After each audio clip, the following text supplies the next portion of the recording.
ลายเห็นผู้สาวมาหลายบ้านงา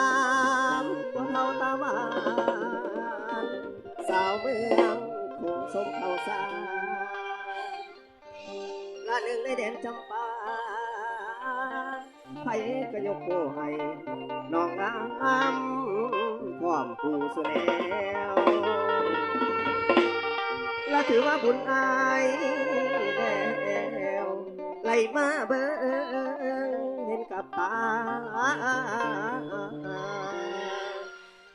สร้างพลาอย่างดีสิกูควร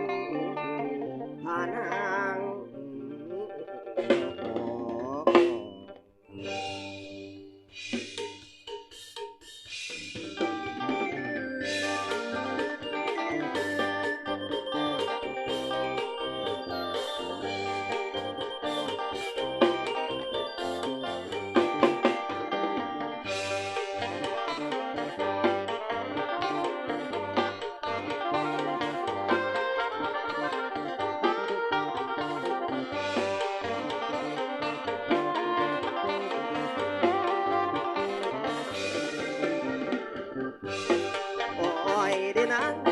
สายอายบอกเคยพันพอยิ่งที่งามระอองที่น้องแต่เถื่อสาวเมืองคงนี้น้ำใจกระเพื่อโอ้ยหอยหินกวานย่ำปากตาลเสียงบนส่วนฟังสาวเมืองคงคนนั้นไม่จำเป็นน้ำเดือดร้อนจนละร้อนนี่ร้อนหัวพระองค์บอกอวดสาวบ้านตอนโนงามได้ในร้อนสมโภชอย่าหลอกอย่าลงผู้สาวร้อนกระเด็นร้อนทานร้อนเหตุร้อนเดียงจะเป็นผู้เคียงเจ้าเนื้อเย็นลบปฏิทอละที่มาเห็นจะเกือบยุบเต็มมาบุกสาวร้อนตาลร้อนที่มาอ่านนอนไหวร้อนสร้างที่นอดพ่อช้างร้อนเด็ดร้อนเป็นได้สาวบ้านคอนเป็นแฟนได้สาวร้อนเขามาเอาเป็นแฟนผู้สุขเกลือเส้นได้สาวร้อนสลับไม้มาคำสลับเป็นคนสาไม้มาคำสลอนส่งคนสาร้อนนักกดน้องได้จะดื่มไอ้ไก่ไอ้อยากไล่สาวปัญหาตัวเสียร้อนสะพายมีแฟนเพื่อนละบ้องน้องสาวร้อนสันขันจะบอกกั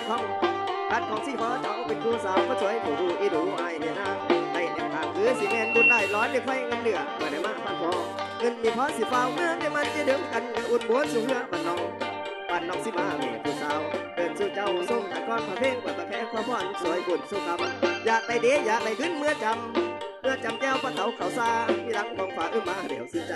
ท่านเป็นไรน้องเป็นครูเคียงใกล้ท่านเป็นไรน้องเป็นครูเคียงใกล้ขอถวายสิว่าให้เลี้ยงน้องให้แต่เพียงพานั่งนอน